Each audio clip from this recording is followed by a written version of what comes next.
juste la philosophie, et puis après on va en débattre. Mais très rapidement, oui, comme vous savez le faire merveilleusement. On va essayer.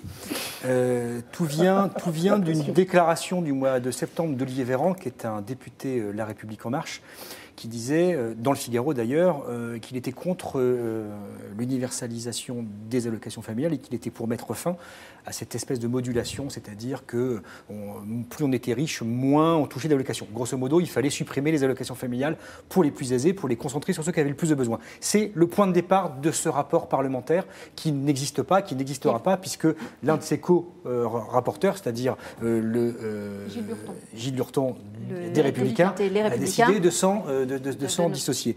Donc c'était le point de départ. Ça, c'est pour la cuisine.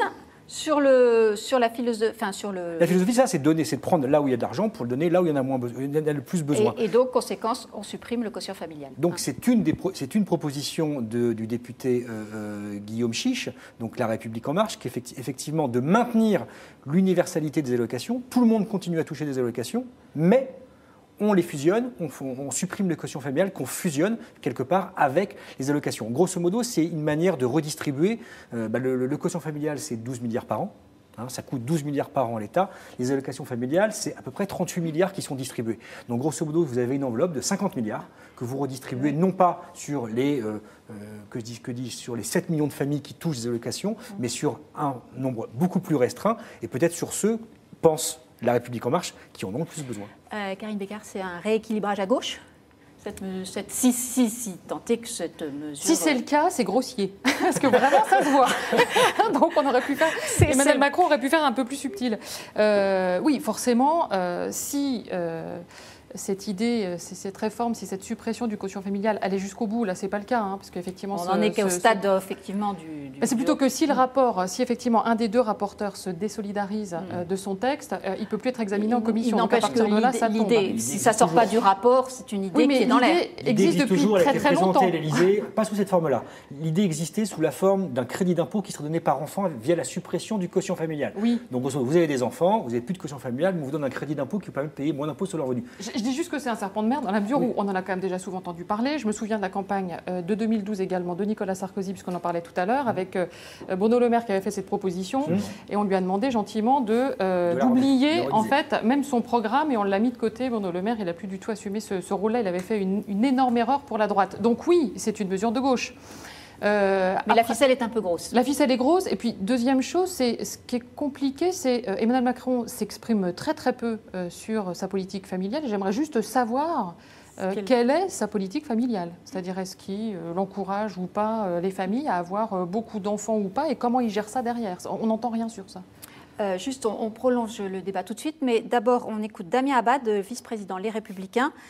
Il était ce matin l'invité de l'opinion et il parle du fait que les Républicains ne peuvent pas souscrire à ce projet. Pour nous, très clairement, le quotient familial doit être préservé, l'universalité des allocations familiales également, parce que notre politique familiale repose sur ces piliers-là. Donc c'est un rapport parlementaire qui doit être enterré. Ça veut dire que vous y avez été associé via l'un de vos parlementaires.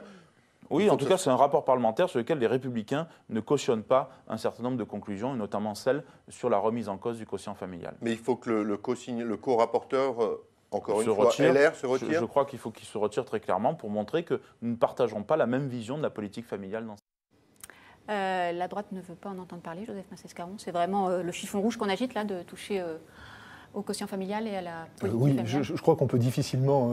Enfin, si, on pourrait faire sur revoir l'école libre ou ce genre de choses, mais voilà, à peu près. Mais franchement, s'attaquer à cette question-là, surtout où monte de plus en plus dans la thématique de droite, évidemment, la défense de la famille, parce qu'on considère qu'à bien des égards, la famille soit est mise financièrement en coupe réglée, soit ses valeurs sont menacées.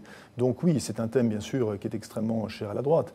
Moi, ce qui me frappe, c'est j'ai noté que le défenseur de cet argument a dit que c'était un moyen d'avoir une politique familiale qui était vraiment universelle. Alors, je pense qu'il a un problème avec le mot universel. Voilà, parce que universel, c'est-à-dire justement, si c'était universel, il n'y aurait pas de remise en cause du quotient familial. Bon, ça, pardon. Et d'ailleurs, moi, ça me... Le quotient familial n'en bénéficie que ceux qui payent de l'impôt sur le revenu. Oui, mais tout le monde en bénéficie. Tout le monde en fait, voilà. Mais tous ceux plus ou moins. Non, mais tous ceux qui en profitent, voilà, c'est là. Tous sont ceux dans ce cas-là. au loto, ils Absolument. Voilà, ceux qui ont gagné au cas-là. 100% Mais je crois qu'en plus, je crois en plus que c'est un signe, c'est un signe au moment où la natalité démographique française commence à baisser. C'est un thème qui peut être interprété d'une manière extrêmement négative. Et là, pour le coup, je crois même au-delà de la droite. Je vous interromps parce que vous avez sans doute un clone qui s'appelle Jean parmi nos internautes et qui nous dit que c'est une très mauvaise idée quand la natalité baisse. Voilà.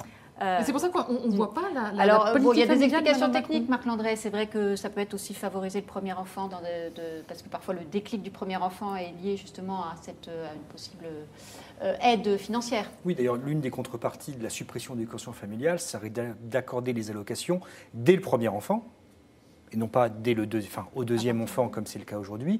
Et ça serait de verser notamment aussi la prime de naissance, non plus comme ça a été révisé récemment après la naissance de l'enfant au deuxième mois, après le deuxième mois de fin de grossesse, mais au 7e mois de grossesse. Enfin, c'est des petites histoires, grosso modo, c'est du calage, c'est de la tambouille. Le vrai problème de fond, c'est est-ce qu'on décide ou non de revenir sur ce qui a fondé depuis des décennies la politique familiale en France, qui a plutôt bien marché, pour décider, mais effectivement... qui marche moins bien en matière de natalité. C'est vrai que la natalité baisse légèrement. Est-ce que c'est lié au fait de la fiscalité ? Est-ce que c'est lié à la fiscalité ? Alors d'aucuns vont vous dire, effectivement, c'est depuis que François Hollande a révisé les allocations familiales, qu'il les a modulées en fonction des revenus, que les gens font moins d'enfants. Enfin, ceci dit, ceux qui gagnent plus de 1 000 € par mois, je ne suis pas sûr qu'ils se sont dit, tiens, je vais faire moins d'enfants parce qu'on m'enlève 100 € d'allocation familiale par an. Je ne suis pas sûr qu'il y ait un lien de cause à effet. Peut-être que ce sont d'autres raisons. Dans la temporalité, dans la chronologie, elle oui. Mais le hasard peut exister aussi. Ce lien existe. Oui, mais comme disait le mathématicien Cournot, le hasard est la rencontre de deux déterminismes. Donc, il est possible qu'en effet...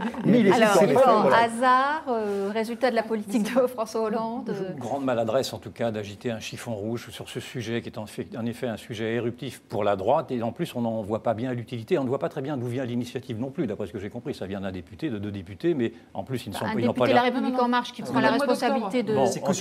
En tout cas, ce que j'aperçois, moi, ce qui me choque terriblement dans cette politique du gouvernement, c'est que très systématiquement, il est en train de fracturer la société par petits groupes, en s'en prenant toujours aux plus vulnérables ou à ceux qui ne protesteront pas. J'entends par là qu'il va s'en prendre aux cheminots qui protestent, c'était peut-être un mauvais exemple, mais aux retraités, aux conducteurs, aux provinciaux, maintenant aux familles. Et on pourrait un petit peu faire l'inventaire de toutes ces catégories qui sont sommées également de participer maintenant à des réformes, alors même que, de mon point de vue, les grandes réformes, et singulièrement celles du désendettement de la France, sont laissées de côté. Et donc, je vois beaucoup de lâcheté, dans le fond, dans ce gouvernement, dans cette politique-là, à vouloir toujours systématiquement cogner sur les plus vulnérables ou sur ceux qui ne descendront pas dans les rues, car c'est sûr, les familles, a priori, ne descendront pas dans la rue pour cela. Et je trouve qu'au bout du compte, et peut-être... avec des t-shirts roses... Elle n'était pas descendue pour ceci. Non, ce que je veux dire par là, c'est que si vraiment le gouvernement veut que cette société, alors vraiment, descende dans les rues pour des multiples sujets de mécontentement, qu'il continue à multiplier les sujets de mécontentement. Petite question technique, Marc, qui s'adresse à vous. Sich qui nous demande à partir de quel moment considère-t-on un foyer fiscal comme étant aisé ? Enfin, technique en tout cas... C'est compliqué. François Hollande, il y a quelques années, disait qu'on était riche à partir de 4 000 €. Sur la CSG, on estime qu'un retraité est aisé à partir de 1 200 € de pension. On se rend compte que dans la pratique, c'est un petit peu plus compliqué. Je pense que ça dépend de quel bord politique on est. Bonne réponse. Non, mais cela dit, je crois quand même que Emmanuel Macron là, donne le tournis à son électorat. Les gens sont perdus parce qu'il a quand même passé le début de son mandat, on va dire les 8 ou 9 premiers mois, à donner quand même de sérieux gages à l'électorat de droite qui se réjouissait finalement et qui, pour certains, ont voté François Fillon, mais qui se sont dit finalement on est très très bien avec Emmanuel Macron. Et puis là, entre sa politique pénale, sa politique familiale, on redonne des gages à gauche et il y a une partie de la droite qui va très vite réagir. Une improvisation, au contraire, c'est très pensé. C'est un en même temps qui donne à voir une incohérence. Enfin, en tout cas, c'est ce que je vois moi et j'ai l'impression que c'est ce qui commence à se voir, à apparaître dans l'opinion si l'on voit cette opinion qui se détache du président et de sa stratégie. Je dirais c'est une incohérence. Votre désapprobation. Pas ma désapprobation, mais un complément. C'est-à-dire que voir une explication, si tant est qu'elle soit intelligible, c'est une incompréhension par rapport au monde d'avant, tel que ne veut plus le concevoir le président de la République. Effectivement, de cliver, de faire une politique, c'est un coup à droite, un coup à gauche, c'est la définition du en même temps. Ouais. C'est la définition de, finalement, plutôt que d'aller à droite, à gauche, je vais au centre. C'est du bayrouisme. Alors, c'est vraiment le monde d'avant. Alors, c'est vraiment retour. Qui n'a jamais été au pouvoir. C'est retour dans le passé. Alors. Mais en revanche, Emmanuel Macron, plus sérieusement, cautionne ce rapport.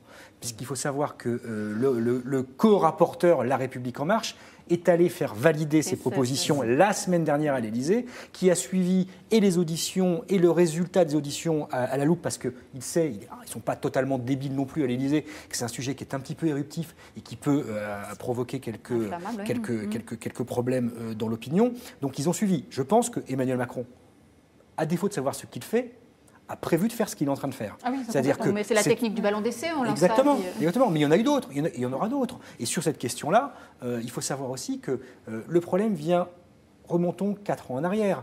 Lorsqu'il y a eu la modulation des allocations familiales en fonction des revenus, c'est la majorité de gauche de l'époque qui l'a mise en place contre la volonté et l'envie du président de la République, qui lui avait d'autres idées. Et c'est pour donner des gages à sa gauche, pour donner des gages qu'il a accepté, bon an, mal an, de moduler les allocations familiales par rapport aux revenus. Là, peut-être qu'Emmanuel Macron, au bout d'un an de pouvoir, se dit « j'ai pas envie qu'il m'arrive la même mésaventure », donc essaye de contrôler depuis l'Élysée, il contrôle un peu tout, depuis l'Élysée, ce qui est capable de sortir de ce rapport. En tout cas, il sait ce qu'il fait. Ouais. Mais c'est vrai que le timing, en pleine semaine où il va y avoir la grève de la fonction publique... Vous fonctionnez sur l'ancien monde, il n'y a plus de timing. C'est vrai, il n'y a plus de les agendas, tout ça. Nous avons un convaincu du Nouveau Monde, je ne savais pas ça, mais bravo. Alors, je ne sais pas si c'est l'ancien, le Nouveau Monde, en tout cas, il s'agit de... Je ne suis pas sûre qu'il n'y adhère pas forcément. Quand on le décrypte, ça ne veut pas dire forcément qu'on signe pour. Vous avez vu, Karine ? Nicolas Sarkozy, donc ancien monde, nouveau monde, chacun aura son opinion. Il est en garde à vue depuis ce matin dans les locaux de la police judiciaire à Nanterre. Il est interrogé sur les soupçons de financement de sa campagne de 2007 par la Libye de Kadhafi. L'instruction donc dure depuis 5 ans. L'instruction apparaissent des intermédiaires douteux, des supposées valises de billets, des accusations que l'ancien président a régulièrement démenties. Alors je vous propose d'en parler, pas tant sur le fond de l'affaire, dont on n'a pas la prétention de démêler le vrai du faux ici d'un point de vue, mais plutôt sous un angle politique et les conséquences donc de cette affaire, est-ce qu'elle en aura dans l'immédiat. Joseph Passescaron, ça nous occupe là depuis ce matin. Il y aura des conséquences un peu dans la durée ou, bon, vous allez me dire, ça dépend aussi de comment Nicolas Sarkozy va sortir de la PJ de Nanterre, s'il est mis dans l'examen ou pas. Oui, bien sûr, parce qu'il y a toujours la présomption d'innocence, il faut le rappeler. Ça y est, c'est fait, j'ai rappelé. Non, je dis ça parce que... Ouais, j'ai coché. Parce que... Vous avez noté que j'ai parlé de présumé, de prétendu... J'ai coché, parce qu'on sait depuis une élection présidentielle, ça va faire plaisir à Karine, qu'aujourd'hui, la présomption d'innocence n'a plus une grande valeur en France. Donc, ça y est, j'ai coché. J'ai coché. Mais d'abord, je pense que